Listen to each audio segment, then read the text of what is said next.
मसीह खुदावंद में आज की सुबह आप सब पर सलामती हो। मैं पास्टर सुहेल जॉन एक बार फिर मॉर्निंग डिवोशन के साथ आप सबकी खिदमत में हाजिर हूँ। हम सीख रहे हैं बाप का फ़र्ज़। मेरे बहनों भाइयों, एक बाप का ये फ़र्ज़ है वो अपनी बेटियों और बेटों के लिए खुदावंद की हजूरी में आंसू बहाए। जिस घर के अंदर बाप अपनी बेटियों और बेटों के लिए रात के पहरों में आंसू बहाने वाला हो, वो घर बाइसे बरकत होता है और वो नस्ल ज़मीन पर जोर आवर होती है। आज घरों को आंसू बहाने वाला बाप चाहिए, और जिस घर में आंसू बहाने वाला बाप होगा वो अपने बच्चों की जो मौत है उसको ज़िंदगी में बदल डालेगा, क्योंकि उसके आंसू खुदा को बेदार कर देते हैं कि खुदा उसके बच्चों की ज़िंदगियों को ब्लेस कर दे। आइए आज की सुबह हम कलाम मुक़द्दस में से पहला सैमुएल और उसका 3 बाब और उसकी 13वीं आयत मुक़द्दसा को पढ़ेंगे। क्योंकि मैं उसे बता चुका हूँ कि मैं उस बदकारी के सबब से जिसे वो जानता है हमेशा के लिए उसके घर का फैसला करूँगा, क्योंकि उसके बेटों ने अपने ऊपर लानत बुलाई और उसने उनको ना रोका। कलाम मुक़द्दस के अंदर क्या लिखा है कि एली काहिन के बच्चों ने अपने ऊपर लानत को बुलाया, क्योंकि उनके काम ऐसे थे। हैकल के अंदर वो जाते तो थे, लेकिन उन बच्चों के मंसूबे नापाक होते थे। हैकल में आने वाली जो औरतें थीं उनके लिए गंदे मंसूबे रखते थे और उनकी हरकतें ठीक नहीं थीं। खुदा के घर में भी उनके इरादे अच्छे नहीं होते थे।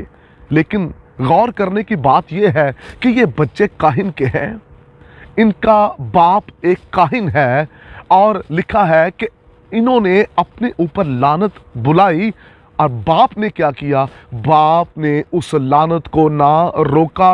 वो अपनी खिदमत के अंदर, अपने कामों के अंदर बिजी रहा, लेकिन उसने लानत को ना रोका, जिसके बायस उसके बच्चे जंग में हलाक हो गए। कभी कभार हम इतने बिजी हो जाते हैं कि जो बच्चों के ऊपर लानत आ रही होती है हम उस लानत को रोकते नहीं हैं। जो बच्चों के ऊपर बीमारियां आ रही होती हैं, बच्चों के ऊपर जो परेशानियां आ रही होती हैं, हम उनको रोकते नहीं, बल्कि इतने बिजी होते हैं कि हमारे पास टाइम ही नहीं होता। आज वो बाप जो सुबह से लेकर रात तक बिजी रहता है और अपने बच्चों के लिए दस्ते दुआ बुलंद करने के लिए उसके पास टाइम नहीं है, तो उसके बच्चे याद रखिए लानतों के अंदर मर जाएंगे। और एली काहिन ने भी अपने बच्चों के लिए दस्ते दुआ बुलंद नहीं की। इसे चाहिए था रात के पहरों में उठ उठ कर आंसू बहाता। इसे चाहिए था अपना दिल पानी की तरह खुदा की हजूरी में उंडेल देता, लेकिन इसने लापरवाही की। हुआ क्या? बच्चे दुनियादारी में बढ़ते गए और उसी गुनाह की हालत में ये जंग करने चले गए, और अहद का संदूक इनसे छिन गया, क्योंकि ये बच्चे जो थे गुनाहगार थे, दुनियादार थे। बाप ने आंसू नहीं बहाए। एक बाप के लिए ये फर्ज है कि वो अपने बच्चों के लिए आंसू बहाए, क्योंकि उसके आंसू बहाने के बायस उसके बच्चे बहाल हो सकते हैं। एक बाप अपनी बेटियों के लिए आंसू बहाए। एक पादरी जो है वो भी अपने बच्चों के लिए आंसू बहाए। अक्सर कहा जाता है कि जो पादरियों के बच्चे होते हैं वो कम ही खुदा की तरफ होते हैं, तो कहीं ना कहीं आंसू बहाने में और उनकी काउंसलिंग करने में कमी हो सकती है।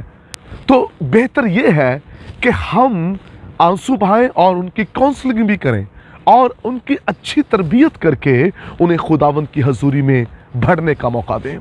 खुदा का कलाम जब आप अपनी ज़िंदगी में लेंगे तो वो आपकी मदद करेगा।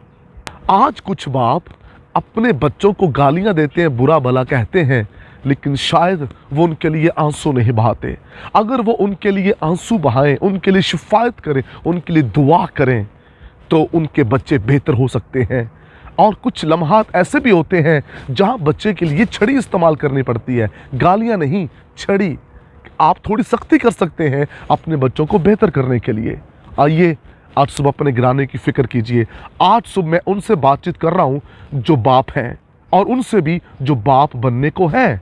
आइए अपनी जिम्मेदारी को, अपने फर्ज को समझिए। खुदावंद आपको बरकत दे। मेहरबान आसमानी बाप, चाहता हूँ घर के सरबराह तेरे कलाम पर अमल करें, अपने बच्चों की फिक्र करें और दस्ते दुआ बुलंद करें, यीशु के नाम में, आमीन। अब तक हमारा चैनल सब्सक्राइब नहीं किया तो अभी सब्सक्राइब करें और बेल आइकॉन को क्लिक करके हमारी लेटेस्ट वीडियोस के बारे में अपडेट जानें।